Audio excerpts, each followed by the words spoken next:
벌써 이제 뭐 이재명 정부 들어서면서 이제 코스피 5,000포인트 시대에 대한 이슈가 별로 뭐 글쎄요. 이재명 정부가 이제 몇 달 안 됐지 않습니까? 근데 그때 코스피 5,000포인트 이야기했을 때는 다들 뭐 아니 무슨 갑자기 5,000포인트야 이야기를 다 했었던 게 불과 몇 달 안 됐습니다. 근데 벌써 지금 해외 쪽 IBS도 그렇고 벌써 코스피 5,000포인트는 달성 가능한 가시권에 있는 지표라고 보고 있는 상황이에요. 그래서 그게 내년일지 내후년일지 아무도 알 수는 없지만 뭐 그 밸류에이션을 봤을 때 충분히 가능하다고 보시고 계신가요? 아, 물론이죠. 네. 근데 5천이 목표가 되면 안 될 것 같고요. 네. 5년 안에 네. 10,000이 되고 20,000이 되는 그런 플랫폼을 만드는 게 중요하죠. 네. 그러니까 퇴직연금이 네. 계속 들어와야 되고 네. 또 금융개혁을 통해서 가능한 한 많은 국민이 주식에 투자해야 되고 지금 주식 투자 비중이 세계에서 거의 꼴찌거든요. 맞아요. 네. 그러니까 대부분 부동산에 들어와 있잖아요. 네. 그게 주식에 들어오고 주시장에 들어오고 그 돈을 가지고 또 기업들은 또 새로운 매출을 창출하고 네.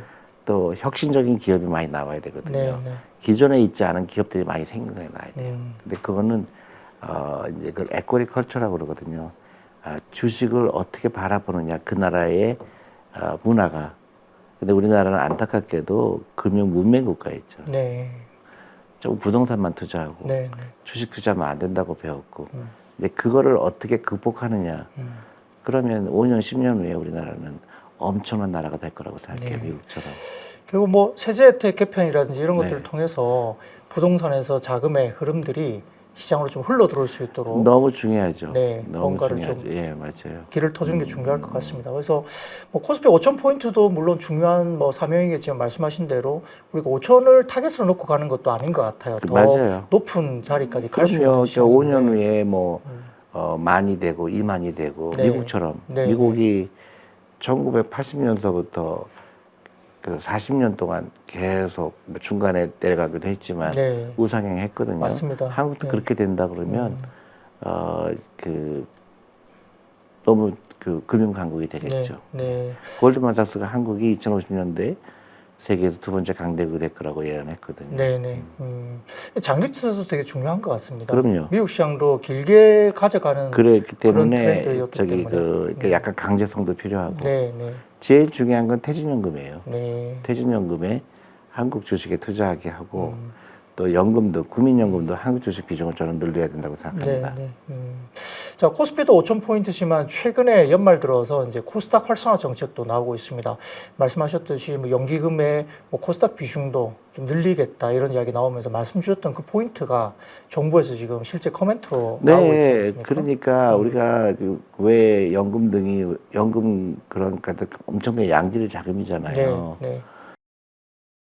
그게 왜 한국 주식에 투자하지 않을까? 저는 굉장히 궁금해요. 네. 그렇죠. 뭐 해외 자산만 또 사거나 그죠? 그렇죠. 그거는 외국 기업만 잘 되라는 거거든요. 그렇죠. 뭐 부동산을 사거나 네. 다른 식으로 투자를 많이 해왔는데 네. 한국 시장을 왜 안 살까? 한국 네. 비중을 늘려야 돼요.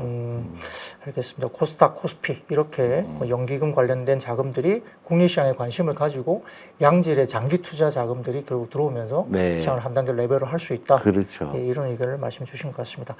그러다 보니 이제 코스닥 시장을 이제 최근에 정부가 활성화 대책을 내놓다 보니까 야 그러면 코스닥 시장에서 과연 그러면 어떤 게 또 두드러지게 갈까? 고민들이 많으실 것 같아요. 투자자 입장에서는. 그러다 보니까 시장에서 그러면 결국은 양질의 자금이 사게 되면 큰 종목을 살 거 아닌가? 네, 예를 그런 들면 것도 되죠. 처음에 예, 자금이 맞아요. 집행될 때는 맞아요. 아주 작은 주식을 사기는 좀 어렵다. 쉽지 않죠. 네, 그렇다 보면 시가총액 상위로 보면 뭐 제약바이오 제일 시가총액 비중이 40%를 풀고요. 예. 그다음에 2차 전지, 그다음에 맞아요. 반도체 소부장 이렇게 좀 자금들이 결국은 집행되지 않을까라는 뭐 그냥 근본적인 생각을 좀 갖고 있는데요. 그거는 어차피 피할 수 없는 건데요. 네네네. 네. 그렇기 때문에 또 기회가 많이 생길 수도 있죠. 왜냐하면 회사는 너무 싼데 네.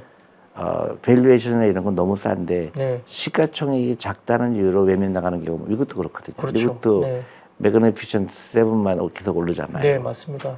나머지는 이제 ETF가 발달하다 보니까 전부 거기만 사게 되거든요. 네. 근데 이제 그 작은 기업들이 굉장히 소외가 돼 있는데 네. 저는 그런 기업도 좋은 투자 대상이 될 거라고 봐요. 개인들이 투자하기에. 네. 왜냐하면 그 말씀하신 대로 기관 투자가들은 너무 작아서 못 사는 것들이 많죠. 그렇죠. 네. 근데 개인들은 살 수 있잖아요. 네, 네. 저는 그것도 기회가 된다고 봐요. 네. 굳이 그 큰 그 대규모 펀드만 사는 것만 꼭 그 기회가 있는 게 아니고 개인들도 얼마든지 그 가치가 좋은데 배당도 많이 주는데 성장성 높은데 충분히 투자 가능성이 있다고 네. 보고요. 그러면 이제 그런 기업들이 커지게 되면 나중에 기관 투자가들도 사게 되거든요. 네. 네. 맞습니다. 그러면 개인들이 결국 작은 기업이라도 뭐 배당 성향, 네. 가치, 그다음에 그렇죠. 밸류에이션, 네, 네. 예, 그런 것들을 좀 더 면밀하게 체크를 해서 뭐 종목이나 업종을 고를 때 네, 그 네. 기준을 가지고 한번 진행해 보자 이런 말씀을 주신 것 같습니다. 자, 우리가 뭐 부동산 시장 아까 말씀드렸지만 그 자금들이 주식 시장에 흘러오는 게 되게 중요하다. 예, 그런 말씀을 주셨고 정부도 똑같은 생각을 가지고 있는 것 같습니다. 사실 뭐 부동산 버블 뭐 최근에 사실 뭐 강남권이나 우리가 뭐 소위 말하는 뭐 성수동, 강동구, 마포 뭐 용산 이런 쪽이 굉장히 많이 올랐고 경기도 쪽도 뭐 버블 효과, 뭐 풍선 효과 때문에 또 가격이 좀 더 올라가는 모습이 보이고 있는 상황인데요. 그러다 보니 뭐 부동산 버블 관련해서 이게 뭐 부동산이 더 가는 거 아니야? 뭐 사실 그런 것도 있거든요. 주식도 좋아 보이긴 한데 최근에 강남권 등지나 강동구 쪽이나 아까 말씀드렸던 몇 개 지역구를 보면 부동산이 또 굉장히 빠른 시간 내에 급하게 올라가는 모습을 보이고 있어서 역시 부동산이 불패 같다는 생각. 아니요. 수도권 쪽. 저는 예. 그런 단기적인 현상 때문에 네. 내 투자 철학이 바뀌면 안 된다고 보거든요. 네. 네. 네. 그거는 뭐 올라갈 수도 있고 떨어질 수가 있지만 그 길게 봤을 때는 저는 그런 시대는 끝났다고 보거든요. 네. 왜냐하면 당연히 그리고 우리 자녀들이 내가 갖고 있는 집을 만약에 20억이다 살 수 있을까요? 좀 급여 생활자는 거의 불가능하죠. 못 사죠. 예, 맞습니다. 근데 제가 생각할 때 그렇게 비쌌던 이유는 전세 제도라는 한국의 굉장히 그 독특하고 독특한 유일한. 그렇죠. 네. 그것 때문에 큰 돈이라는 생각이 안 드는 거예요. 네. 만약에 내가 20억을 다 빚으로 산다 그러면 쉽지 않죠. 그럼요. 네. 네. 근데 전세를 끼고 사니까 싸 보이는 거예요. 그 갭 투자 같은 네, 맞아요. 제도가 있기 때문에. 그렇죠. 예를 네, 들어서 네. 내가 20억짜리 집을 만약에 전세를 15억을 끼고 사면 난 5억만 있으면 되잖아요. 네, 네. 그러니까 커 보이지 않는 거예요. 5억만 구하면 내가 20억짜리 집을 사겠구나. 근데 그건 착시죠. 네, 저는 착시라고 봐요. 네. 그러니까 어느 나라나 하나만 비쌀 수는 없잖아요. 네. 그러면 이제 다른 나라하고 비교했을 때 한국 부동산 가격은 너무 비싸죠. 좀 비싼 편이 있다. 비싼 편이 아니라 진짜 비싸다. 상상할 수가 없이 비싸죠. 예를 들어서 40평, 30평짜리 아파트가 20억인 거는 싱가포르나 홍콩 같은 경우는 워낙 땅들어 작으니까 네. 그렇다고 치지만 네. 그 기타 외국에 비하면 그 상상할 수가 없는 거죠. 그러니까 부동산 뭐 글쎄요. 아무튼 현재 중요한 것은 부동산이 좀 과하게 국내 근데 시장에 가장 비싼 더 면이 큰 있다는 걱정은 거죠. 저는 지금 PEF라고 보거든요. 네. 지금 분양이 안 되는 아파트가 너무 많잖아요. 지방 쪽도 마찬가지고. 그렇죠. 네. 저는 그게 걱정이에요. 네. 그래서 부동산이 너무나 급격하게 하락하는 게 훨씬 더 위험하다 그렇게 생각이 들어요. 올라가는 것보다도 떨어지는 게 더 위험하다. 그리고 대부분의 외국의 한국도 마찬가지지만 금융 위기는 대부분 부동산에서 와요. 네. 그래서 급격하게 하락하게 된 게 오히려 더 나는 걱정이다. 과거에 뭐 서브프라임 모기지론이나 등등 다 부동산이죠. 네, 위기를 일으켰던 것들도 전부 부동산이에요. 네. 그러니까 뭐 미국에서 최근 AI 버블과 관련해서도 뭐 사모펀드 대출 이 부분이 이제 그냥 돈이 막 넘쳐나다 보니까 그렇죠. 어떤 평가도 제대로 하지 않고 맞아요. 여기저기 막 돈 빌려주면서 맞아요. 데이터 센터나 이런 것들이 문제 맞아요. 생기고 그 미국 시장에서 보면 블루아울 캐피탈 뭐 이런 것들이 이제 회자가 되는 것들도 이제 그런 우려가 약간 그렇죠. 예. 이게 극단적으로 그 낙관적인 생각이거든요. 네, 네. 그래서 항상 버블은 낙관적일 때 와요. 음, 다 좋을 때, 다 좋아 보일 때. 미국의 금융위기 온 것도 부동산은 매일매일 올라갔거든요. 네, 네. 그 평가가 제대로 하지 않고 그렇죠. 투자들이 그냥 막 그렇죠. 이루어지는. 그러니까 네. 지나친 낙관 했을 때 사실은 뭐 위기가 온다 할 때는 위기가 안 와요. 그때 조심하거든요. 네, 네. 그래도 뭐 현재에 뭐 두드러질 만한 위기가 있는 거 크게 뭐 보이는 것은 아직까지는 없지 이제 않습니까? 사람들이 얘기하는 네. 게 이제 환율이죠. 네, 네. 네, 환율. 그러니까 위기가 와서 환율이 올라가지 환율이 올라가기 때문에 위기는 아니거든요. 네. 근데 뭐 한국 왜 환율이 올라갈까? 제가 생각할 때는 그 옛날에 금융 위기에 있었을 때와 비교했을 때 한국 사람들이 해외에 투자하는 게 그 당시는 없었거든요. 네. 네. 지금은 엄청나게 외국에 투자하잖아요. 네, 맞습니다. 그러니까 그게 가장 큰 영향이 아닐까 싶어요.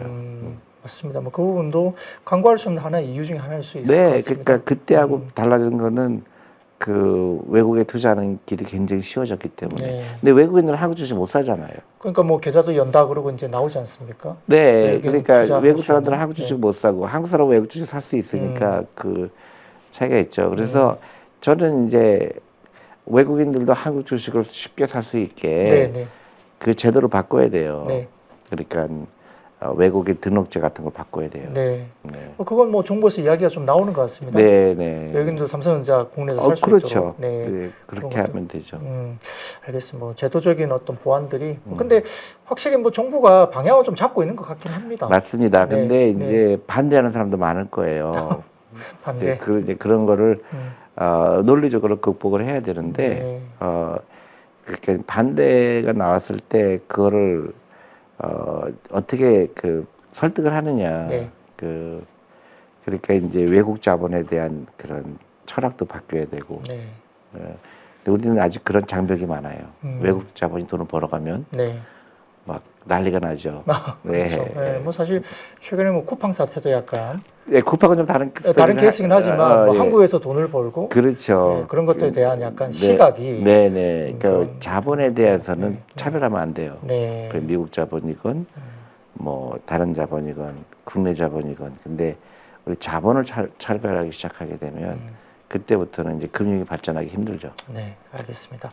자, 뭐 사실 뭐 어려운 이야기입니다. 뭐 부동산이 어떨까 뭐 여쭙는 것도 사실 뭐 누가 그걸 답변을 정확하게 하겠습니까? 그렇죠. 예, 그렇게나마 전체적으로 보시고 계신 뭐 투자의 원칙에 대한 이야기를 네, 드리는 네, 거니까 맞습니다. 그 예. 부분들을 또 여쭤보고 답변을 좀 들어봤습니다.